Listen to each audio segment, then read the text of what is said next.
was thorough in laying out the factual panoply that led him to the finding of probable cause of contempt.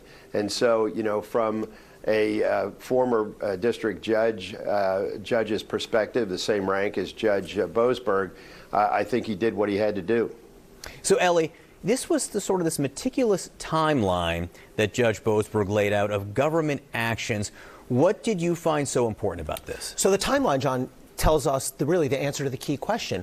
Was the defiance willful or intentional on the one hand, or was it just accidental on the other? And if you read this brief, it makes an overwhelmingly strong case that it was intentional. That's the big headline here. Federal judge finds that DOJ willfully defied his order. Let me give you two examples that jumped out at me. First of all, there is a moment on that Saturday morning, March 15th, when this all went down, when the judge contacts both parties, DOJ and the lawyers for the deportees, and says, we need to have a conference today.